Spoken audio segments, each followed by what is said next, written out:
Hi guys! For today's video ay andito tayo ngayon sa Puerto. Ayan.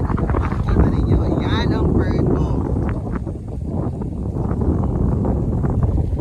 Pero guys, sad to say, hindi na ito yung Puerto na nakilala natin. Alam niyo kung bakit? Okay, let's go. Ayan, tingnan niyo yan. Ayan, nakikita niyo yan.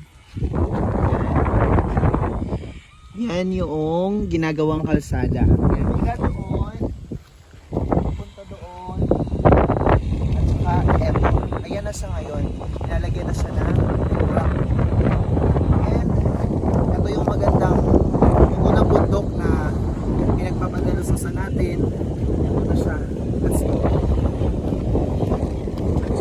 Ano kasong hangin? Ito yung daan natin.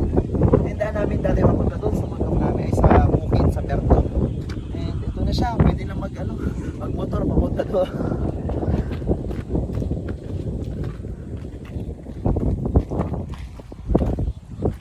Ayan, so kung makikita nyo guys, kalsada na siya. And hindi na siya yung bundok na yung una nating dinadapyan dito at nawala na yung mga puno dito. Let's go. So, nandito yung mga puno dati. Ang puno ngayon. Na dahil umulan at bumagyo kahapon, kaya hindi natin makita yung so ito daw ay mula doon sa may sementeryo. Sa may sementeryo hanggang ang labas ay sa buwak. Sa mainit sa buwak yata. Grabe, nakakalungkot isipin. Although ang pagtatayo ng kalsada ay part siya ng ng progress. Pero sana nauna yung saluban. Sana nauna yung saluban, diba? Tingnan natin kung hanggang saan. Ito yung bundok dati. Tutok pa rin naman Ay, oo, tingnan mo. Oh my God! Wala. Kalsada na siya. Tapos, ganyan pa lang. Tingnan mo yung dulo. Bakit? Hindi na nga tinapos. Ayun nga, ang isa sa problema.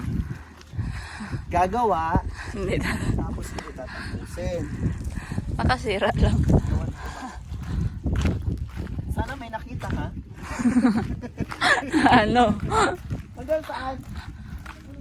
Hanggang dun lang? So ano yun? Dead end? Dead end? Kaway-kaway yun sila. Kaway-kaway, dali! Bakol ng bakahan.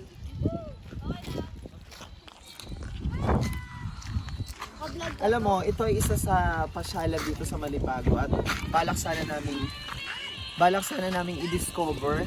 Pero sayang. Meron sana to ang gandang bundok tapos pwede siyang gawing pasyalan na maganda. Pero ginawa na ng kalsada at hindi namin alam kung kailan matatapos. So yun, nakakalungkot pero wala tayong magagawa kasi part siya ng pag-unlad. Pag-unlad! So, yun lang ang update. So, yun yan. Hanggang doon pa lang siya. And alam ko, yan ay malayo pa. Doon. Doon sa bundok sa... Ano tawag natin doon? Yun o. Kay Ago. Kay Ago na na bundok. And tingnan natin, baka by 2030, meron na ditong mga bahay, meron na mga establishment.